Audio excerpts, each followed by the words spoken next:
We are here with Chef Franklin Becker on Stribling's New York. And Franklin is a chef partner in the Little Beet, which is part of, I'm going to call it like a food emporium called the Pennsy at Penn Station, which I'm really fascinated to hear about because Grand Central has now become known. I was always known for the oyster bar, but you can go shopping there and buy fine meats, produce, fish, and eat in a variety of places. And Penn Station is finally catching up, so I'm interested in learning about that. So welcome.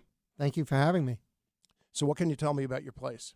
You know, the Pennsy is this special kind of emporium, if you would, of curated chefs. There's Pat LaFrida, who has an amazing steak sandwich. Mario Batali from Mario by Mary, which, you know, he's concentrating on these Italian kind of homespun grilled cheeses and the like, sandwiches and soups. Cinnamon Snail, which is a vegan vendor specializing in a lot of donuts and such. Mark Forgione, specializing in lobster sandwiches, lobster presses. And then, of course, myself at Little Beet. And what we focus on is really healthy, wholesome, feel-good food. It's hearty, but it's not... it's mostly vegetable-based. I'm a type 2 diabetic, so I wanted to approach food from a clean point of view. That's what really interests me about you, because I, too, am a type 2 diabetic, too. And I love to eat. Well, but you can do that at Little Beet, for sure. I speak about diabetes all the time on the air, on various shows. I write about it, and I love talking to other type 2 diabetics. You're the first chef, so I think this is really interesting because diabetes is growing still at an epidemic rate, even though we seem to be so health conscious in this country. In many ways, we actually aren't, and I just find little things that chefs ignore because they just don't take it into consideration. So I'm sure you do. So tell me a little bit about that. Yeah, I mean, I focus on healthy proteins, lean proteins, less saturated fats, a lot more healthy fats. I actually wrote a book called Good Fat Cooking, which is all about incorporating healthy fats into your diet, and I find that helps with diabetes. At the Little Beet, we're also 100% gluten-free. I've found eating cleaner and eating a more vegetal kind of diet has helped lower my glycemic index, help control my A1C. What's a healthy fat? Avocado, Okay. olive oil, olives, nuts, fish, all have healthy fats. And those are all things that you have available? Yes, and those are all things that I pretty much base my cooking around. We have another sit-down restaurant called Little Beet Table on Park Avenue. B-E-A-T? B-E-E-T. B-E-E-T. Yes, okay. because everybody, it doesn't matter what your beet is. It could be avocado, it could be kale, it could be chicken, it could be salmon, it can be anything you want it to be. But I find beets stain, and they leave an impression on everything that they touch.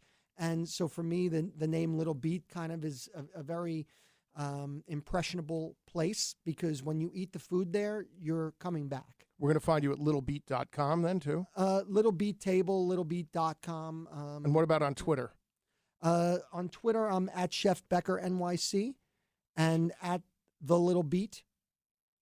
So you have 2 Twitter handles. Okay, I'm going to follow you as soon as we tape the show. So do you have a signature dish?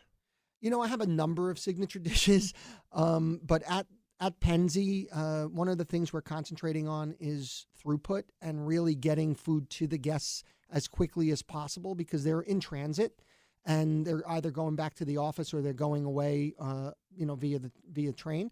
So what I try to concentrate on is things that can get out pretty quickly. So we have a miso chicken bowl that's dynamite, amazing, that has lettuce, some brown rice seasoned with ginger, garlic, and scallions. And once again, I control portions. So you're never eating too much of something. Typically speaking, carbohydrates like in rice would spike your sugar.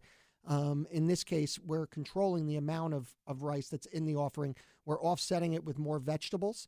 And we have a buckwheat soba and cabbage salad that goes with that. And then some chicken that's just glazed in a little bit of miso and mustard. So it's just really amazingly bright flavors that Tell me that are somebody's quick and about easy. to wheel his food cart into the studio. I'm I getting I hungry. should have brought some Where's food. that guéridon? How about that French? So how do we find Pennsy? So when you walk into, when you're on 7th Avenue, it's right on the corner of 33rd and 7th Avenue on 2 Penn Plaza. It's literally where the old Borders Books was. And like I said, there's 5 stalls, so you don't have to eat Little Beet if you don't want to. I mean, hopefully you do. Got La Frida steaks also. La Frida steaks or Mario's grilled cheeses and soups or Mark's lobster sandwiches, or you can get some great donuts. All of this stuff, obviously, you can get to go, but can you also sit down? Is there an area? Yes, that's the beautiful part. There is a sit-down area. There's also a full bar there, so you can get liquored up if you want before a game. That's what I was. That's my next thing. As I go to the Knick games all the time. Will I see Carmelo Anthony there having a quick pregame? I know. I used to salad? feed Carmelo all the time when I was chef at Avon Authors back in the day. But Carmelo, who knows? Maybe he'll be there. So you can walk in, sit down. How large an area is it? I'm trying to get a sense of scope. It's about 8,000 to 10,000 square feet, and then there's beautiful doors, like garage doors, that when the weather becomes nice again, they'll be able to open up and roll out right onto the plaza, and there's going to be seating out there as well. Okay, so I understand where this is. What used to be there? Was it Borders Books? Borders Books was there. Well, that's sad, but at least food has been replaced there. It's not another Dwayne Reed. I'm happy to hear that. So what are the plans for the future? Are you going to bring the Pennsy Emporium elsewhere? I think that ultimately the Pennsy is a formula for more, for sure. As far as Little Beet is concerned, which is what I can personally speak to, we have 3 here in New York City, 1 in D.C., and 1 in Long Island, and we're expanding to Chicago next. So we're on the rise, and we're growing by leaps and bounds, and that's what we're about. But Pennsy, for sure, I think we're going to see more and more food courts all around the city. I think it's the way people want to eat. It's the way people are dining these days. Do you have Little Beets anywhere as a standalone restaurant, or are they always part of a group? No, actually, the others are all standalone. Okay. This is the only one that's part of a group. And then we have Little Beet Table, which is a sit-down restaurant, which you got to come. Yes, where is it? It's on Park Avenue South between 24th and 25th, 333 Park Avenue South. 333 Park Avenue South, a Little Beet Table. Oh, that's why we have littlebeet.com and Little Beet Table.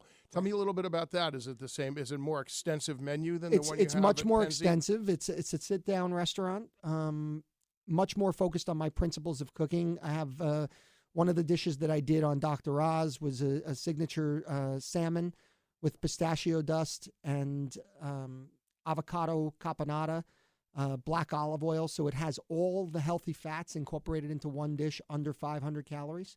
And a beautiful piece of slow-cooked salmon, so it's great for diabetics. A lot of vegetable-focused foods. I think our vegetable section is probably 10 or 15 strong. So, really, really good food.